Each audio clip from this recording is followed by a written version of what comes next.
우리 열왕기하를 한번 펼쳐보십시오. 열왕기하 17장을 한번 펼쳐보십시오.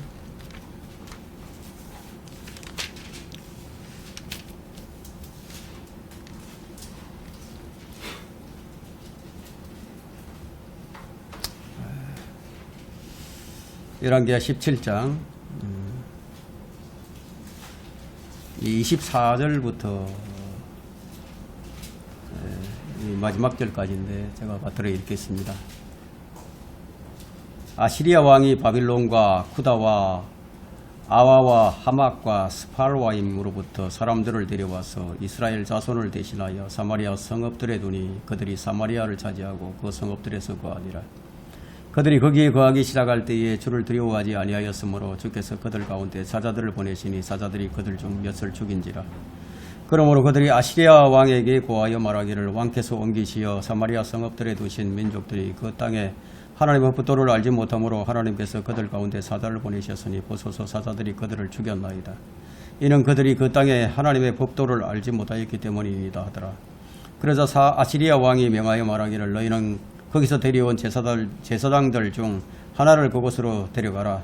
그들로 가서 거기에 거하게 하며 그로 그 땅에 하나님의 법도를 그들에게 가르치게 하라 하니 그들이 사마리아에서 잡아간 제사장들 중에 하나가 베들로 와서 거하며 사람들에게 어떻게 주를 두려워해야 하는가를 가르쳤더라.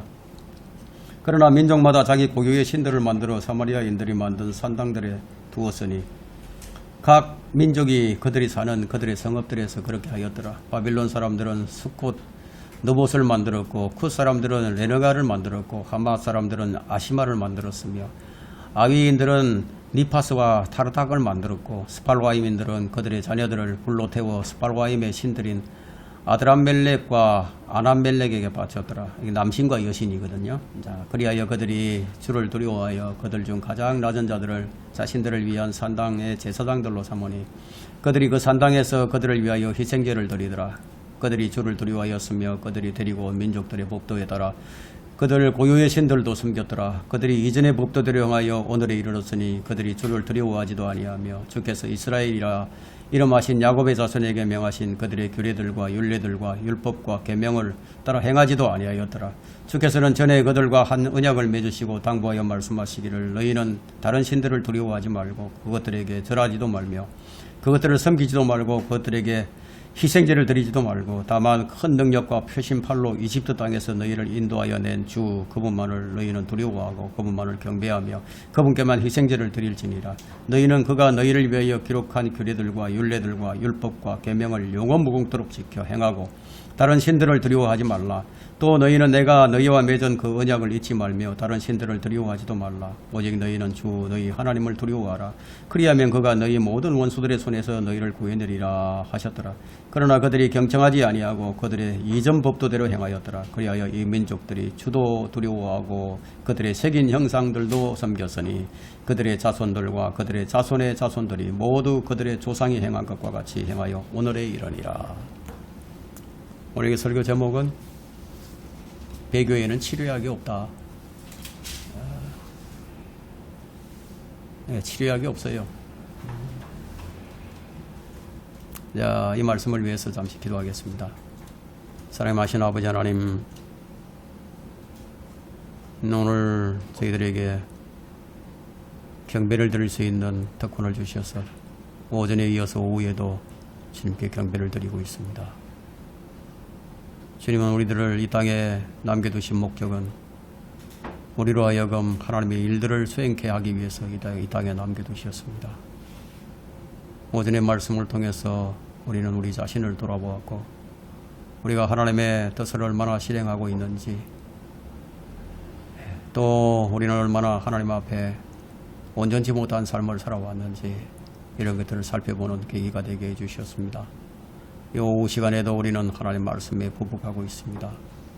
주의 말씀은 우리의 발등에 불이 정불이 되시고 우리의 길을 밝히시는 이 밝은 빛이 되시는 말씀입니다.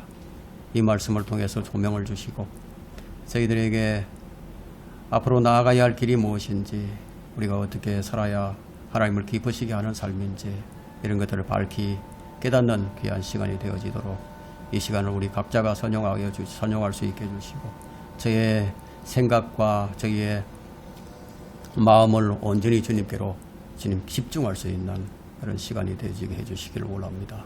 악한 마귀가 방해하지 못하도록 지켜주옵시고 이 시간을 통해서 하나님께 영광이 되고 우리 모두에게 큰 유익이 되며 이 깨달음을 통해서 우리가 이 세상을 살아가는 동안에 더욱더 하나님을 영화롭게 하고 기쁘게 하는 삶으로 이어질 수 있도록 이 시간을 인도해 주시기를 원합니다.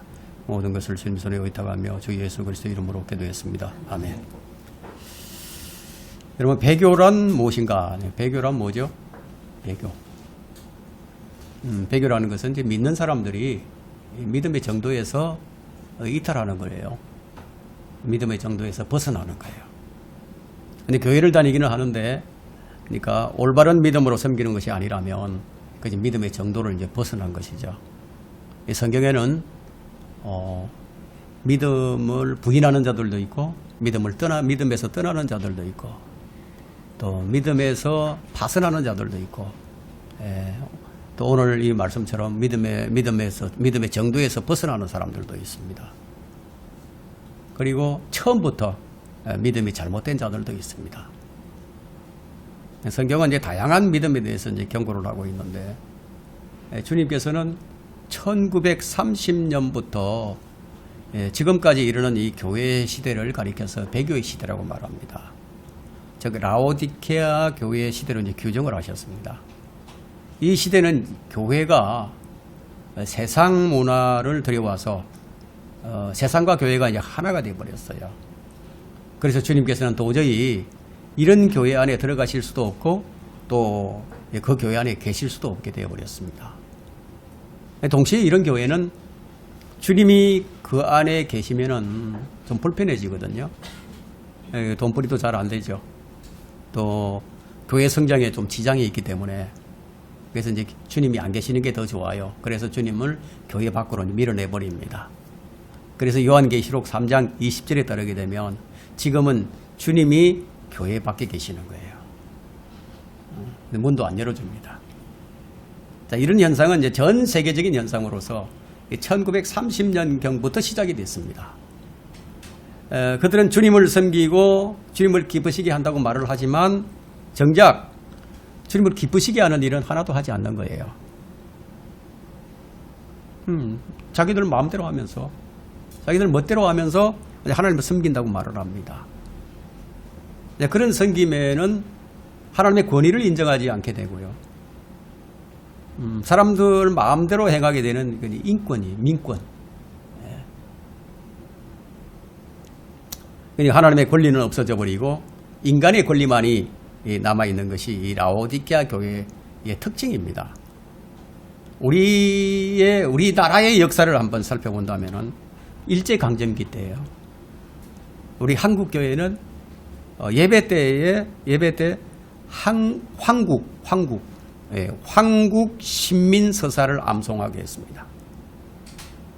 그러니까 1930년 후반에 중일전쟁이 이제 시작이 되면서 일제가 이 대한민국, 이제 한국의 우리 조선 민족 말살 정책의 하나로 그 내선 일체 황국 신민화를 이제 강요를 하면서 일본 제국주의를 강화시키려고 이 서사를 재창하게 만드는 거예요. 예배 때마다 재창을 해야 되는 거예요. 그 당시 이제 한국교회가 이제 목소리 높여서 일제히 암송한 황국 신민 서사에는 성인용이 있고 어린이용이 있었습니다. 그 성인용은 어떻게 되어 있냐면 우리는 황국 신민이다. 충성으로서 군국에 보답하려 한다. 우리 황국 신민은 신에 협력하여 단계를 굳게 하려 한다. 우리 황국 신민은 인고 단련하여 힘을 길러 황도를 선양하려 한다. 어린이용은요. 우리들은 대일본 제국의 신민입니다. 우리들은 마음을 합하여 천황폐하에게 충의를 다합니다. 우리들은 인고 단련하고 훌륭하고 강한 국민이 되겠습니다. 성인용과 어린이용이에요. 그러니까 한국교회의 주일 예배는 대동아 전쟁이 있었죠. 대동아 전쟁 필승 기원 묵도를 했어요. 그 우미 육합화 이제 합창으로 이제 이어졌는데, 그런 뒤에 이제 제2부 순수로 제2부 순수로 찬송을 부르고, 그 다음에 사도신경을 하고, 기도를 하고, 성경 봉독을 하고, 헌금을 내고, 송령, 광고, 찬양, 설교를 했습니다. 이제 설교 후는 이제 나라를 위한 국방 헌금을 또 하는 거예요. 국방 헌금. 교회는 일제의 전비로 쓸 헌금을 마련했습니다. 그 예배는 찬송, 축도, 송령, 폐회 선언으로 이제 마무리가 됐는데, 이것이 바로 일제 말기의 한국 교회의 배교의 모습이었습니다. 그렇다면 지금은 어떨까요? 지금 하나님의 뜻은 아랑곳하지 않고 사람의 뜻을 실행하려고 하죠. 그래서 라오디케아 교회는 신권이 아니에요.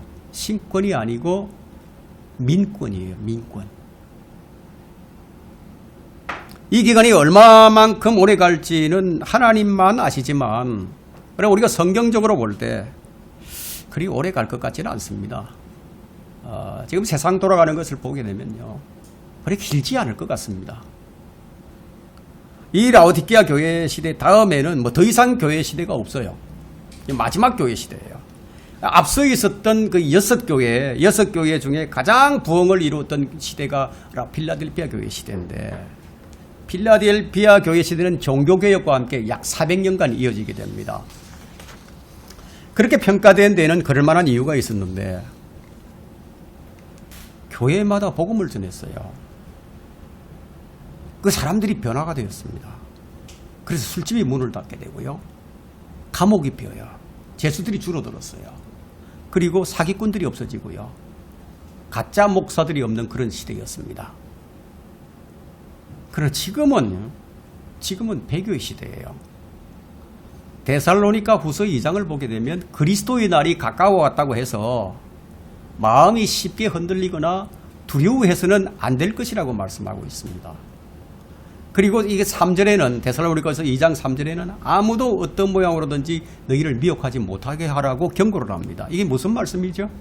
그만큼 배교가 만연해 있고 미혹하는 자들이 많이 있을 것임을 예고하는 말씀이죠.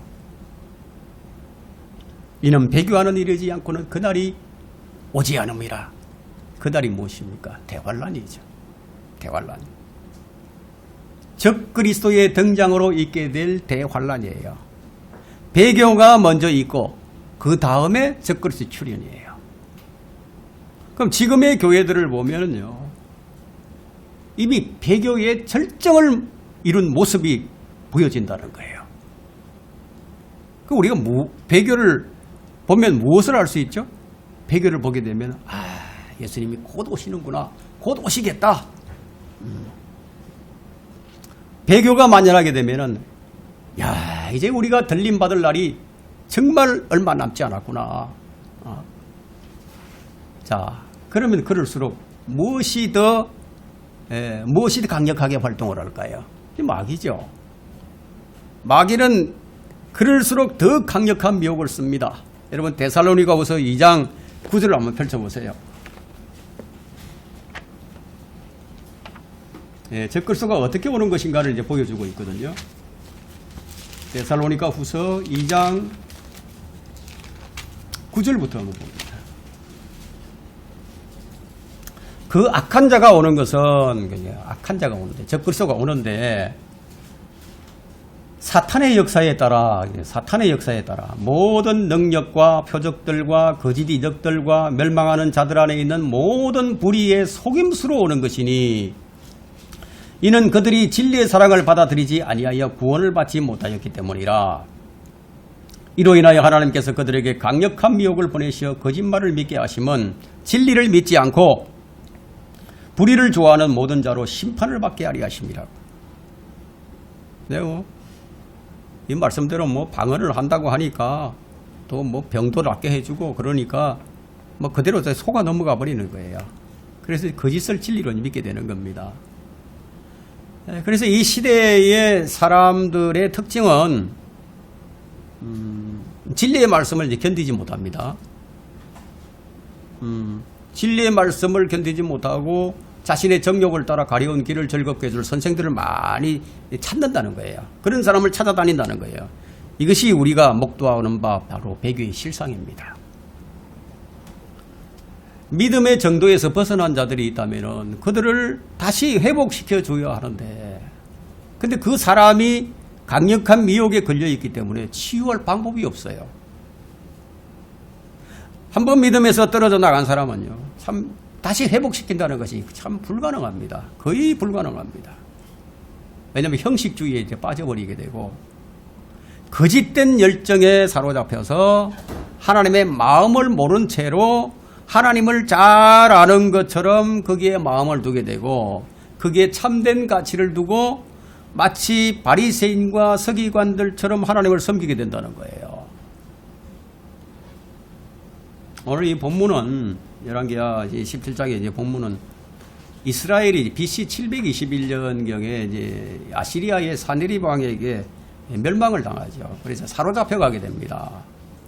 이스라엘 땅에 이방 민족들, 타국인들을 불러들여서 이제 살게를 했더니 그 이방 민족들이 이제 하나님의 땅에 살면서 그들이 하나님의 법을 모르니까 하나님의 법을 준수하지 않았어요. 그러니까 그 땅은 하나님의 땅인데 그 땅에 들어와 살면 하나님의 법을 따라서 살아야 되는데 그렇게 안 살았다는 거예요. 그래서 하나님께서 사자들을 보내가지고 그들을 죽여버린 거예요. 그 맹수가 와서 그냥 잡아 먹는 거예요. 그 이스라엘에 포로된 사람들 가운데 그래서 제사장 한 사람을 불러와가지고 그들에게 하나님을 법을 가르쳐서 지키게 한 거예요. 그랬더니 그들이 다음에 어떻게 행했는가를 지금 보여줍니다. 사람들이 형식적으로 이제 하나님을 따르려고 하게 되면은 거기에는 이제 믿음이 없는 그 행보만 있다는 점을 우리가 알아야 합니다. 바로 이것을 우리에게 보여주고 있습니다. 이 사람이 하나님의 법을 무시하고 살려고 할 때에 첫 번째는 다양한 심판을 받게 됩니다. 24절부터 한번 보세요. 아시리아 왕이 바빌론 쿠다와 아와 하막과 스팔와임으로부터 사람들을 데려와서 이스라엘 자손을 대신하여 사마리아의 성읍에 두니 그들이 사마리아를 차지하고 그 성읍들에서 거하니라. 그들이 거기에 거하기 시작할 때 주를 두려워하지 아니하였으므로 주께서 그들 가운데 사자들을 보내시니 사자들이 그들 중 몇을 죽인지라. 사자들이 와서 죽여버린 거예요. 이스라엘의 배교는 뭐 유다의 배교와는 비교할 수가 없어요. 그만큼 더 이스라엘은 북왕국 이스라엘은 악하게 사악했습니다. 북왕국 이스라엘에 19명의 왕이 있었는데 그 왕들 중에서 예후를 제외하고는요 단 한 사람도 뭐 하나님을 두려워하는 왕이 없었어요. 전부 사악한 왕들이었습니다. 예후도 우상을 타파하는데 최선을 다했지만 그것을 하나님의 법도대로 하나님의 법대로 행하는데 크게 주의를 기울이지 않았어요. 그 결과 이제 무엇을 남겨두었냐면 우상을 남겨둡니다. 우상을 남겨두니까 그 결과는 예후의 자손은 사례까지만 왕자에 앉게 하셨던 거예요. 하나님을 두려워하고 하나님의 법대로 우상들을 완전 타파해야 하는데 요시야 왕처럼 그렇게 했어야 되는데 그렇게 안 했던 겁니다. 하나님 앞에서 유익을 구함이 없이 온전한 믿음을 지닌 사람은 없어요. 본문의 역사적인 배경을 살펴보게 되면 하나님께서 이스라엘을 아시리아에게 넘겨버렸어요. 그 17장 이제 16절부터 20절에 나오고 있는데, 그래서 아시리아 왕이 이스라엘 백성들을 내보내고 그 땅에다가 다른 민족들을 데려다 살게 했는데, 그렇게 한 이유가 뭐냐? 민족 말살 정책을 썼습니다. 스탈린이 민족 말살 정책을 쓰기 위해서 우리 고려인들을 저쪽 중앙아시아 쪽으로 보내버린 것처럼요. 그 결과 이스라엘에 남은 사람들이 거의 없었어요. 이방인들이 들어와 살게 됐단 말이에요. 그러자 그들 가운데서 혼혈이 튀어나오는 거예요.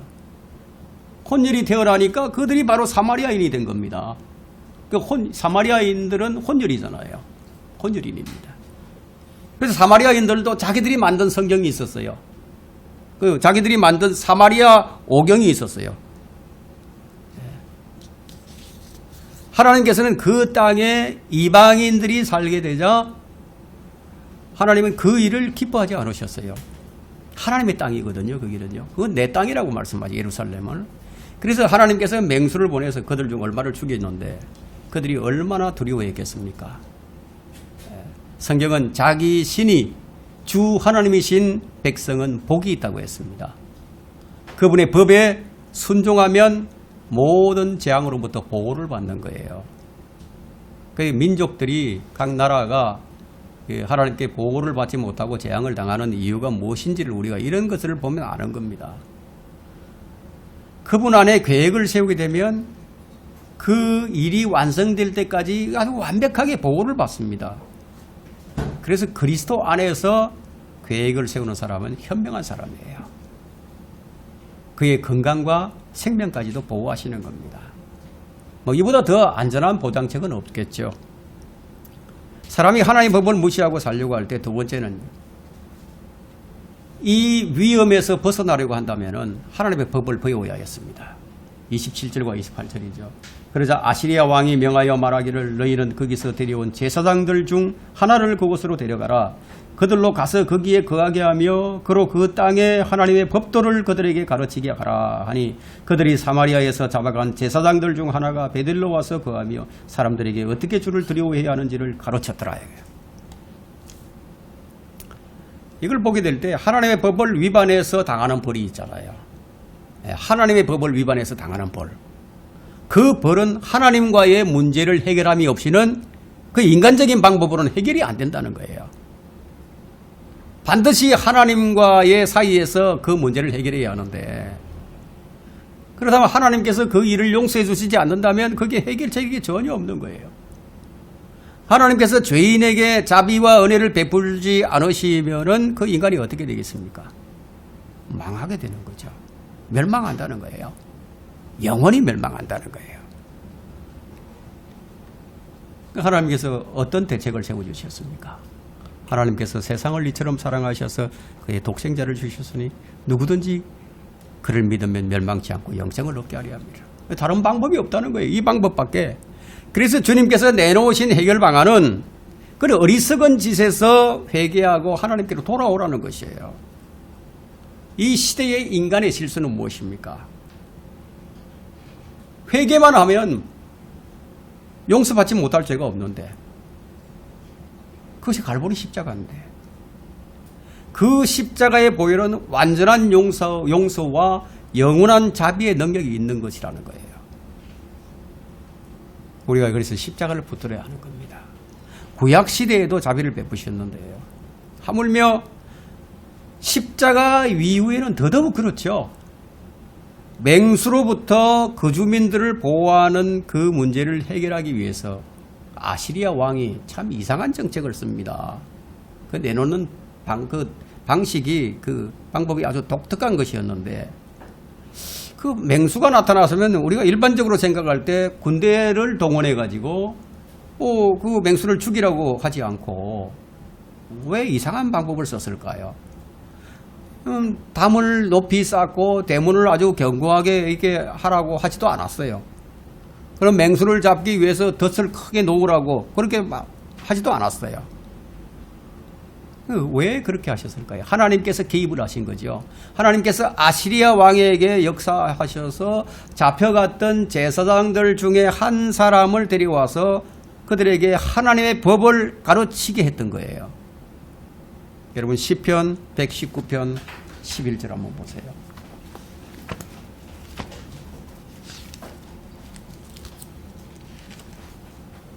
자, 어떻게 하는 것이 현명한 것인지, 자, 시편 119편 11절부터 15절까지 읽겠습니다. 주의 말씀을 내 마음에 간직하였으니 이는 내가 주께 범죄치 아니하려 함이니이다. 마음에 간직하지 않으면 죄를 범할 수밖에 없다는 얘기죠. 오 주여 송축받으소서. 주의 규례들을 내게 가르치소서. 주님이 안 가르쳐주시면 모른다는 거죠. 주의 입의 모든 명령들을 내가 내 입술로 선포하였나이다. 내 마음에 간직해 있다면 입술로 선포하게 되어 있습니다. 내가 모든 재물을 기뻐하는 것 같이 주의 증거들의 길을 기뻐하였나이다. 정말 주님을 사랑한다면 주의 말씀을 즐거워하고 그 길을 따라가게 되어 있습니다. 기뻐하게 되어 있어요. 내가 주의 법궤를 묵상하며 주의 길들을 존중하리이다. 주의 말씀을 참 두려워하면서 떨면서 주의 말씀을 존중하고 받들게 되겠죠. 이렇게 하기 위해서 하나님의 법을 가르쳤던 거예요. 근데 그렇게 하지 못했죠. 사람이 하나님의 법을 무시하고 살려고 하면요. 세 번째, 하나님과 다른 신을 동시에 섬기게 됩니다. 하나님과 다른 신을 동시에 섬긴다. 우리 그리스도인들에게는 참 이것이 큰 하나의 이제 복병이라고 할 수 있는데, 우리 그리스도인들에게는 하나님과 동시에 같이 섬기는 것이 있는데 그게 뭐냐? 돈이에요, 돈. 탐욕. 이게 탐심이에요, 탐심. 탐심은 곧 우상숭배이라고 했죠. 32절부터 39절인데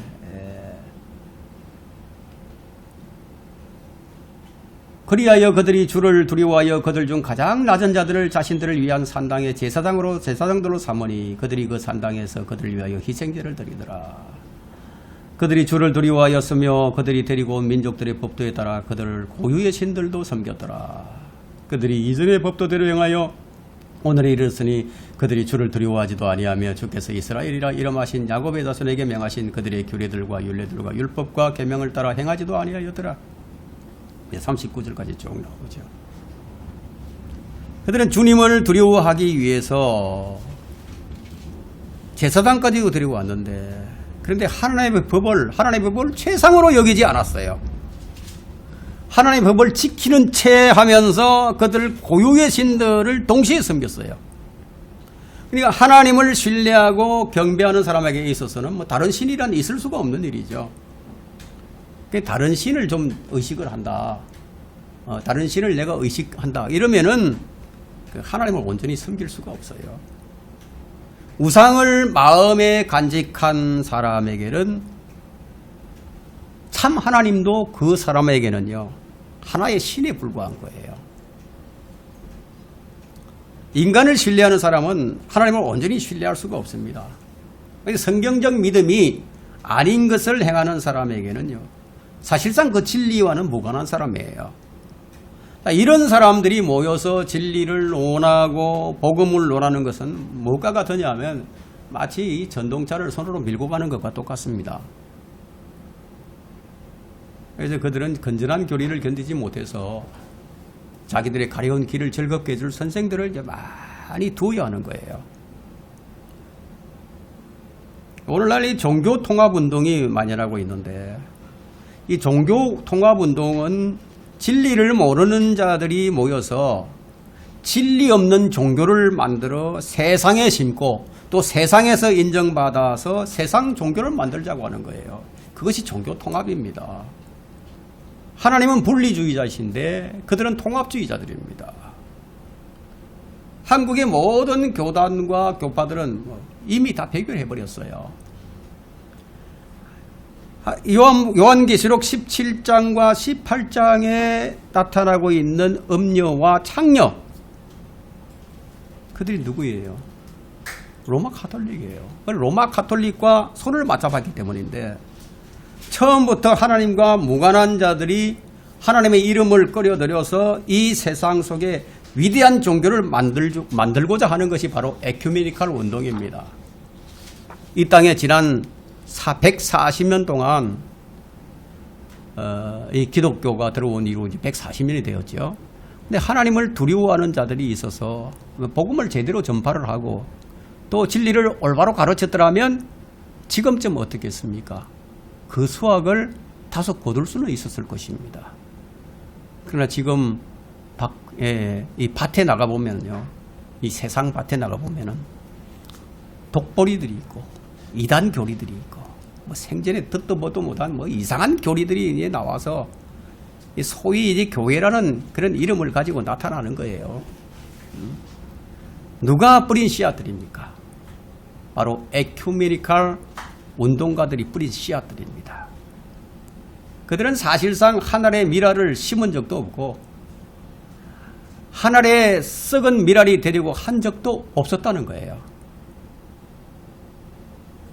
이제 배교가 만연한 이 시대에는 참다운 복음을 듣고도 반응할 수 없는 토양이 되고 말았습니다. 배교란 것은 뭐 배교 그대로 뭐 가만히 있는 게 아니에요. 이 배교란 것은 전염병처럼 퍼져나가요. 계속.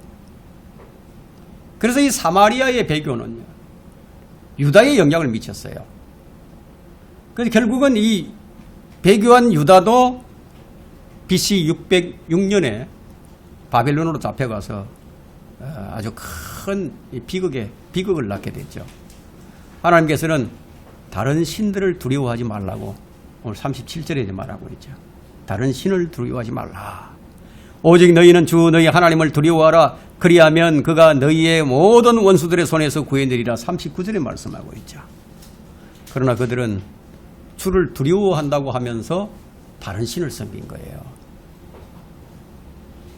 이것이 가장 무서운 질병입니다.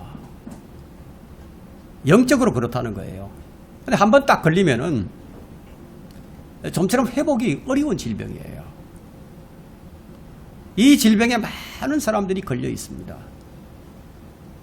여러분, 일제강점기 때의 그 배교가 가져온 비극이 뭐냐면 6.25라는 전쟁이었습니다. 어제가 6.25 73주년이었죠.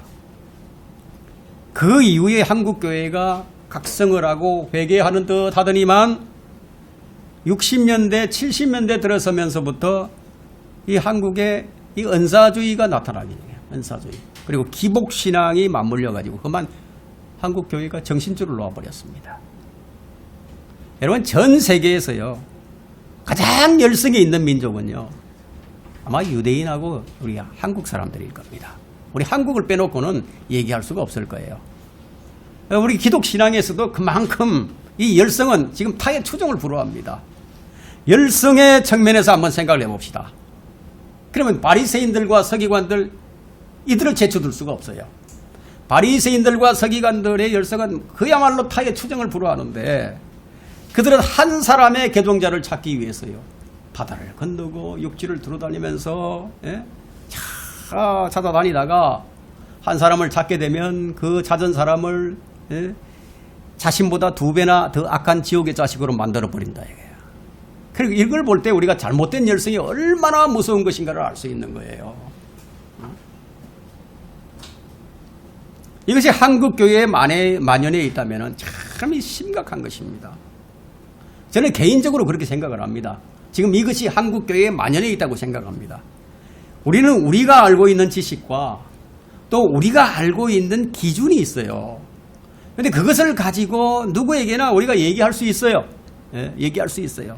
그러나 그것보다도 더 중요한 것은 그들이 가지고 있는 그 마음에 과연 어떤 반응을 일으킬 것인지, 복음이 들어갔는데 그들을 하나님께서 변화시키고자 하시는 그 마음을 잃어버릴 때가 참 많다는 거예요.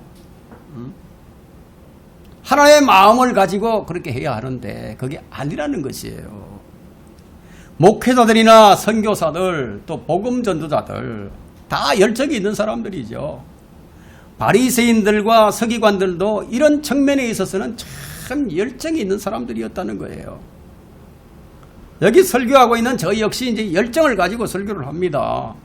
그런데 왜 바리새인들이 욕을 먹고, 왜 목사들이 욕을 먹고, 왜 선교사들이 욕을 먹고, 왜 그리스도인들이 욕을 먹는 것인가 하는 거예요.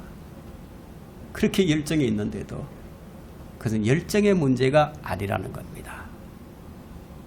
교회들이 열정은 가지고 있는데 하나님의 참 마음을 몰라요.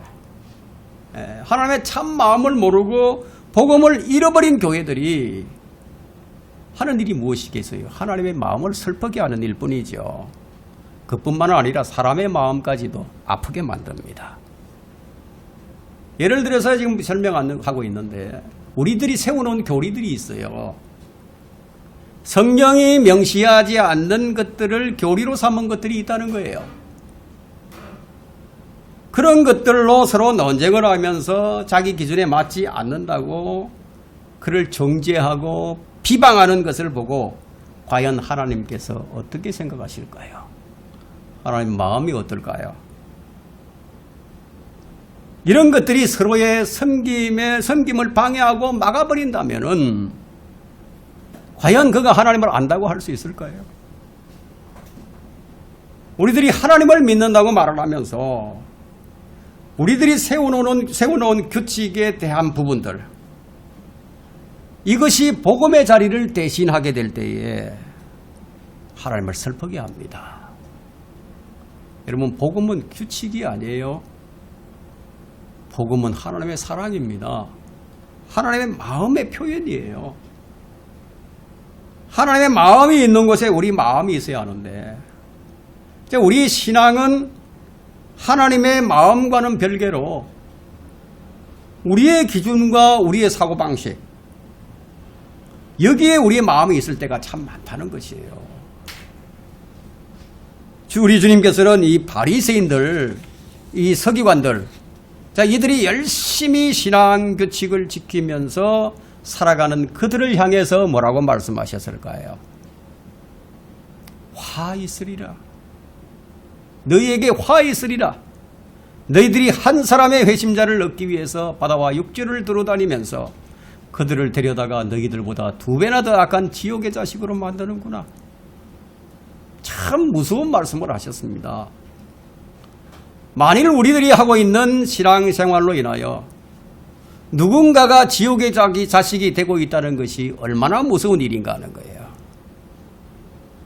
바울은 바로 이런 신앙생활하는 자들을 향해서 주는 교훈의 말씀이 있습니다. 그것이 바로 고린도전서 11장 1절입니다. 고린도전서 11장 1절에는 내가 그리스도를 따르는 것처럼 너희는 나를 따르는 자가 되라. 그러면 과연 이 말씀이 바리새인들과의 어떤 차이가 있느냐? 바리새인과 바울의 차이는 어떤 차이가 있느냐? 아마 열정의 면에 있어서는, 열정적인 측면에 있어서는 아마 똑같다고 할 거예요. 똑같다고 할 수 있을 거예요. 그러나 여기에는 분명한 차이가 있습니다. 바리새인들과 서기관들은 다른 사람들에게 너희들은 나처럼 돼야 돼 라고 말을 하고 있지만 바울은 그렇지 않았어요. 바울은 다른 사람들에게 내가 그리스도를 따르는 것처럼 너희들도 그렇게 따랐으면 좋겠다. 바울은 그리스도를 따르기 위해서 끊임없이 애를 쓰고 자기 생명을 아끼지 아니하고 주님을 따랐던 것처럼 너희들도 그렇게 따르는 자가 되어야만 해. 이렇게 말을 한 거예요. 바울은 그가 살아가는 삶의 방식에 대한 얘기가 아니라 그리스도를 본받으려고 했던 그 모습을 너희들도 본받았으면 참 좋겠다. 지금 그렇게 얘기하고 있는 거예요. 율법을 지키는 행위에 초점을 맞추는 것이 아니고 하나님을 믿는 그 믿음의 본질적인 모습에 지금 초점을 맞추고 있다는 거예요. 오늘날 많은 사람들이 본질에서 벗어나고 있습니다. 참 본질이 뭐냐? 그 초점에서 벗어난다는 거예요. 그럼 바울이 왜 이런 말씀을 기록을 하게 되었느냐? 고린도전서 10장 31절부터 33절을 한번 보세요.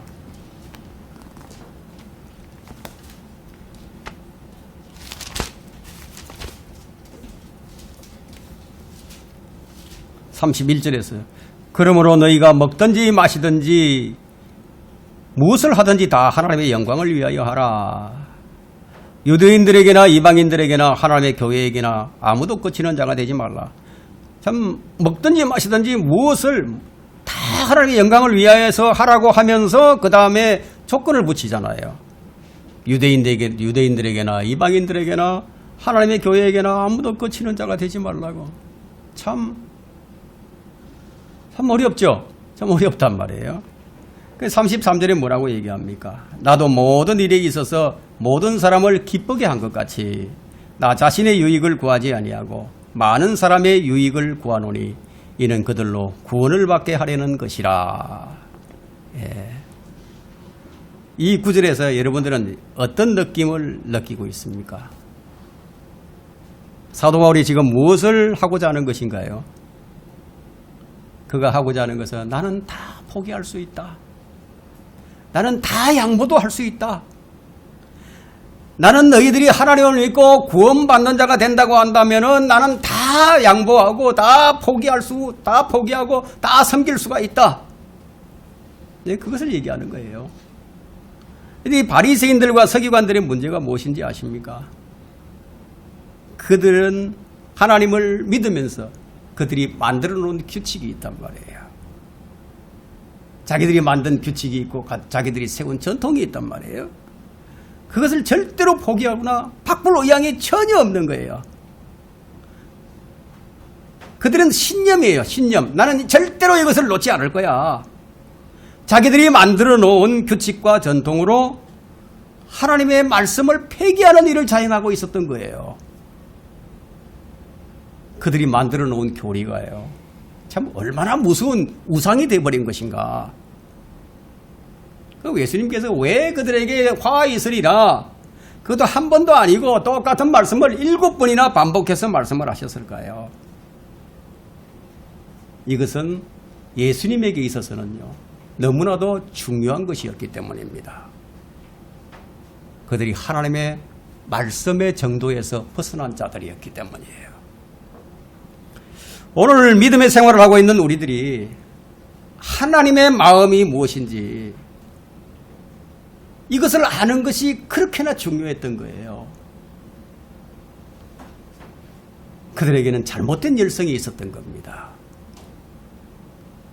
우리가 가는 속도보다는요 방향이 더 중요합니다. 예수님께서는 자기와 같은 방향으로 걷고 있는 자들을 찾는다는 거예요. 우리가 이 세상을 살아갈 때 가장 중요한 것들 중에 하나가 뭐냐, 우리가 어디에 있는가 보다는 우리가 어느 방향으로 가고 있는 거예요.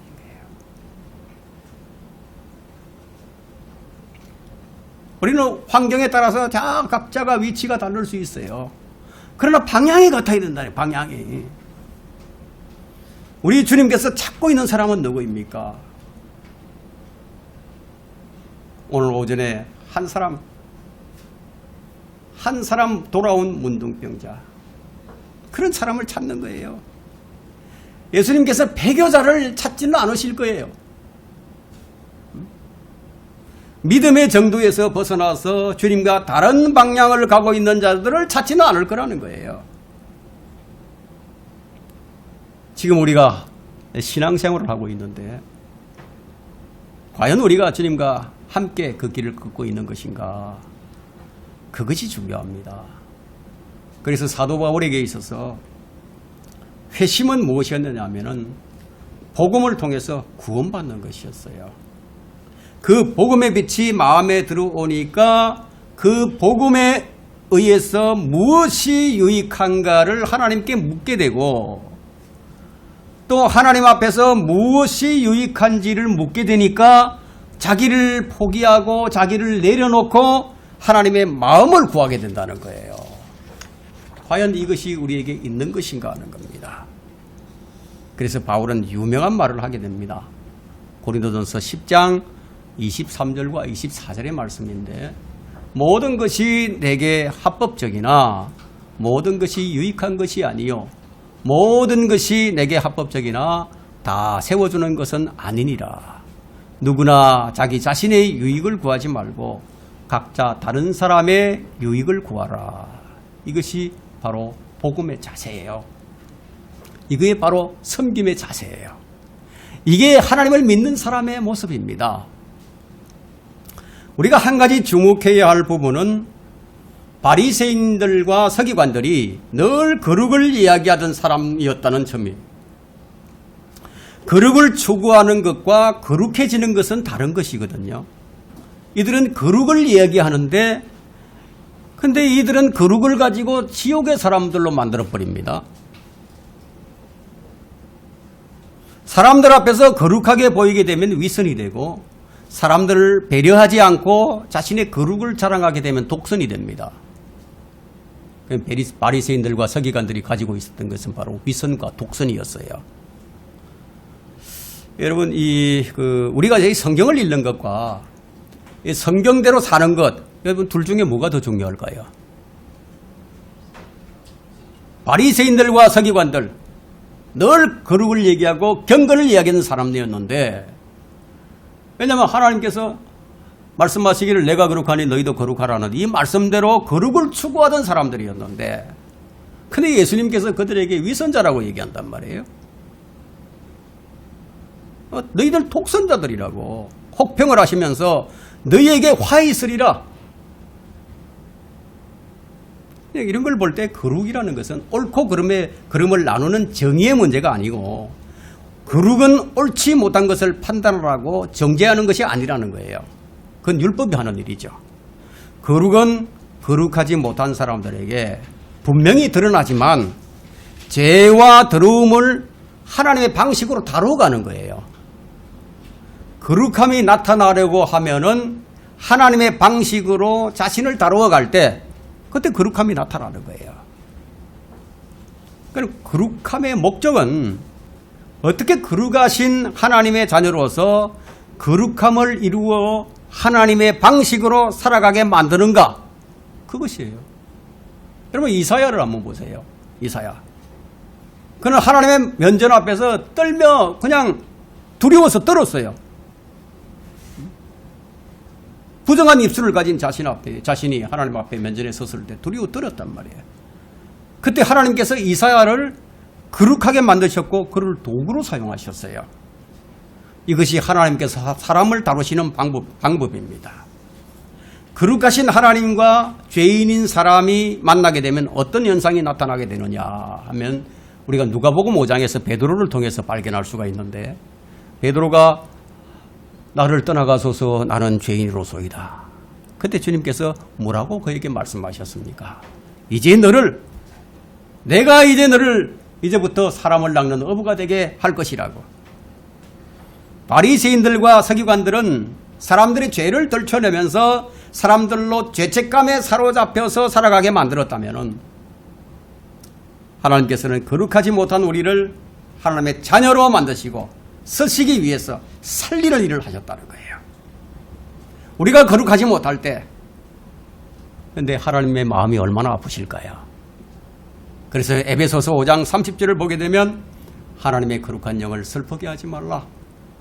너희가 그로 인하여 구속의 날까지 인치심을 받아들이라. 이 바리새인들과 서기관들은 하나님의 말씀을 모르는 자들이 아니었어요. 너무나 정확하게 알았어요. 율법을 알고 있었고 율법을 읽고 있었고 외우고 있었고 그것을 지키는 자들이었습니다. 그런데 그들의 문제가 무엇입니까? 하나님의 마음을 알지 못하고 살아가는 사람들이었다는 거예요. 마틴 루터가 종교개혁을 하게 된 동기가 무엇인지 아십니까? 그가 하나님을 발견하고 난 후에 종교개혁을 하게 되었는데, 그가 회심하기 전에 알았던 하나님은요, 심판조 하나님이시고 벌을 내리시는 하나님이시고 멸망시키는 하나님으로 생각하고 늘 죄의 두려움에서 떨고 있었는데, 근데 루트가 하나님을 발견하게 된 거예요. 사랑과 은혜가 많으신 하나님을 발견하고 죄인이 오직 믿음으로 말미암아 살리라, 이 말씀을 깨닫고 그가 종교개혁을 하게 된 겁니다. 오늘 이 시대에도 바리새인들과 서기관들과 같은 사람들이 참 많이 있습니다. 절대로 실수를 용납하지 않는 사람들이 있죠. 그런 사람들은 내가 하나님을 잘 알고 있는데 너희 같은 자들은, 너희 같은 쓰레기들은 절대로 용서하지 않아. 이런 자들이 있어요. 실수를 절대로 용납하지 않는 자들이 있다 이거예요. 그 예수님께서 그들에게 뭐라고 말씀하셨습니까? 너희에게 화 있으리라. 너희에게 화 있으리라. 자, 이 말씀을 우리에게 한번 적용을 해봅시다. 혹시 우리는 누군가가 내 마음에 들지 않는다고 정죄를 하고 누군가를 아프게 했던 적은 없었는가? 내 기준에 맞지 않는다고, 내 교리에 맞지 않는다고 그를 비난하고 저주한 적은 없었는가? 우리가 무엇을 하느냐의 문제가 아니라요, 우리의 마음이 무엇이고 우리 그 진정이 무엇인가가 그것이 내용이 되어야 되고 그것이 중요한데 이것을 잃어버리고 살 때가 참 많다는 거예요. 믿음의 생활이 무엇입니까? 하나님의 방식으로 살아가는 것이 믿음의 생활이에요. 바리새인들과 서기관들이 그들이 하고 있는 일이 그들은 하나님의 일이라고 생각을 하고 그 일을 했다는 거예요. 그런데 알고 보니 그들이 하나님의 일을 한 것이 아니었어요. 그들은 그들의 일을 열심히 했을 뿐이었어요. 그래서 하나님을 믿는다고 하는데 율법을 지킨다고 하는데 그들이 열심을 내고 일을 하는데 향기가 나는 것이 아니라 악취가 풍겼다는 거예요. 그게 그들의 생각과 그들의 욕심이었습니다. 나의 열심이, 나의 기준이 중요한 것이 아니라 하나님의 뜻이 어디 있는 것인가. 나의 부모와 나의 가족을 위한 나의 기준이 아니라 나를 향한 하나님의 마음은, 나의 가족을 위한 하나님의 마음은 어디에 있을까? 그게 여러분 안에 복음으로 자리를 잡을 수 있다면 그게 여러분의 마음을 힘들게 할 수도 있겠지만 그게 하나님의 생명이지 않습니까? 사람이 하나님의 법을 무시하고 살려고 할 때 네 번째는 배교에는 치료약이 없습니다. 40절과 41절을 봅니다. 그러나 그들이 경청하지 아니하고 그들의 이전 법도대로 행하였더라. 그리하여 이 민족들이 주도 두려워하고 그들의 새긴 형상도 섬겼으니 참 이런 사람이 참 많은 것이 문제입니다. 그들의 자손들과 그들의 자손의 자손들이 모두 그들의 조상이 행한 것과 같이 행하여 오늘에 이르니라. 배교가 일어나는 곳에는요 반드시 그럴 만한 이유가 있습니다. 첫째, 하나님 말씀이 거부되는 곳에는 반드시 배교가 있는 것을 우리가 34절을 통해서 알게 되었죠. 둘째, 하나님을 두려워하지 않으면 인간의 권위가 우세하게 되는데 거기에는 반드시 배교가 조장되는 거예요. 이것도 34절 후반절에 나와 있죠. 왜냐하면 하나님을 두려워하지 않는 사람들은 성경의 말씀은 그건 차선이 되고 자기의 뜻을 세우려고 하기 때문이에요. 그러나 이 성경을 존중하는 사람들은요 자기 뜻을 다 접어버려요. 셋째, 타협하는 목사들은 교인들을 주의 길에서 벗어나게 만듭니다. 목회자들에게 가장 큰 적이 뭐냐 하면 아마 이 타협일 거예요. 타협. 예레미야 5장 30절과 31절에는 경이롭고 무서운 일이 그 땅에서 행해지는도다. 선지자들이 거짓되이 예언하고 제사장들은 그들의 권력으로 다스리며 내 백성은 그렇게 하는 것을 사랑하니 그 마지막에는 너희가 어찌하려느냐. 배교에는요 이런 현상이 필연적입니다. 필연적으로 나타나요. 고린도후서 11장 20절에도 똑같이 이와 같은 똑같은 말씀이 있습니다. 바로 이것이 믿음을 파괴시키는 가장 큰 요인이 됩니다. 목사들이 성경을 거짓되이 가르쳐요. 그리고 사람들을 다스리면서 성경대로 하지 않아요. 그런데 문제는 뭐냐? 성도들이 그것을 더 좋아한다는 점이에요. 아, 우리 목사님 카리스마가 있어. 대단하셔. 대단하셔. 무슨 짓을 해도 다 좋아합니다. 이것이 바로 배교의 절정을 보여주는 겁니다. 이것이야말로 무서운 현상입니다. 개인은 물론이고 민족적으로도 아주 무서운 일입니다. 민족적인 배교는 무서운 심판을 초래하게 됩니다. 무지한 자들의 눈에는요 한국이 아주 대단한 기독교 국가로 보이지만 하나님의 관점에서 볼 때 이 나라는요 배교의 온상입니다. 2000년 교회사에서 어느 나라도 우리나라와 같은 나라는 없었어요. 말씀과 진리를 버리고 자기들의 교리를 가져와서 교회를 만들어 돈벌이를 합니다. 교회 성장을 논합니다. 이런 작태는 거룩하신 하나님을 정면으로 모독하는 행위예요. 이런 자들 가운데 하나님을 두려워하는 자들이 있는지 한번 보세요. 5.18 광장에 모여 8월 15일 날 그 광화문 광장에 모여가지고 그 하는 작태를 한번 보세요. 하나님을 두려워함이 거기에 있는지.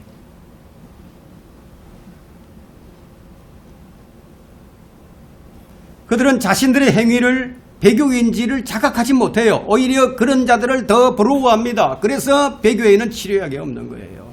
그걸 알면 고치죠. 자각을 못하니까 못 고치는 거예요. 말씀을 정리하겠습니다. 그렇다면 우리는 어떤 경각심을 가지고 살아야 하겠는가 하는 거예요. 우리가 주의해야 될 자들이 있는데, 첫째, 하나님은 사랑이시다라는 이 슬로건을 내세우는 자들을 우리가 주의해야 됩니다.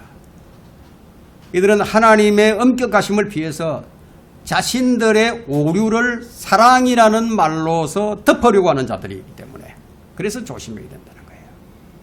둘째, 우리가 주의해야 할 자들은 평화를 내세우는 자들이에요. 예수 그리스도 없이는 이 땅에 평화가 없는데 계속 예수 그리스도 없이 평화만 얘기한단 말이에요. 셋째는 이 세상 교회를 만들려고 하는 자들을 주의해야 된다는 거예요. 세상 사람들이 인정하는 교회, 세상과 연합하지 않는 교회는요, 세상 사람들이 그 교회를 인정해 주지 않습니다.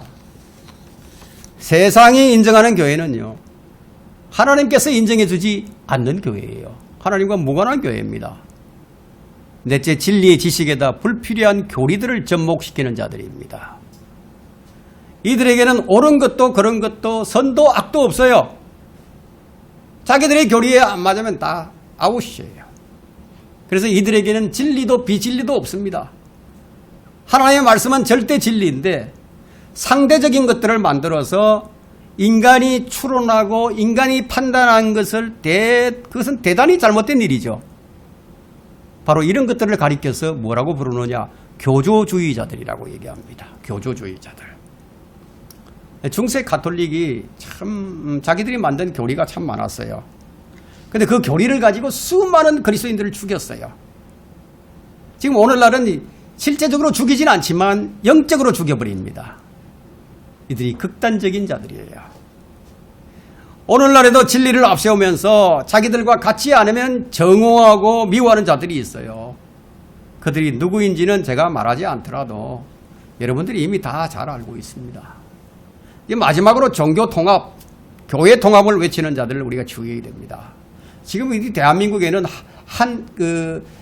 대한민국에는 침례교회만 빼놓고 거의 모두가 다 교회 통합을 외치는 자들이에요. 다 가입을 다 했습니다. KWCC, KNCCW 다 가입을 다 해버렸어요. 그런 곳에는 거룩하신 하나님이 계실 수가 없죠. 세상과 타협을 하고 진리가 아닌 것과 타협하는 곳에는 하나님이 계시지 않는다는 거예요. 오늘날 거의 모든 교단들이 그래요. 이제 치료가 거의 불가능한 상태에 빠져 있습니다. 배교하는 일이 이르지 않고는 그날이 오지 아니함이라. 성경은 그런 곳에서 빠져나오라고 경고를 합니다. 이 말씀대로 빠져나오지 않게 되면 치료약이 없어요. 여러분이 진리가 아닌 것에 마음을 두게 되면요, 그것이 바로 배교의 시작이라는 것을 알아야 합니다. 왜 우리에게 정신을 차리고 깨어 있으라고 말씀하시겠습니까? 우리는 어떻게 해야 하는가? 하나님을 두려워하므로 거룩함을 온전히 이루어서 육과 영의 모든 더러움에서 우리 자신을 깨끗하게 지켜야 할 것입니다. 바울은 이것을 위해서 기도했습니다. 오늘 설교를 마쳤습니다.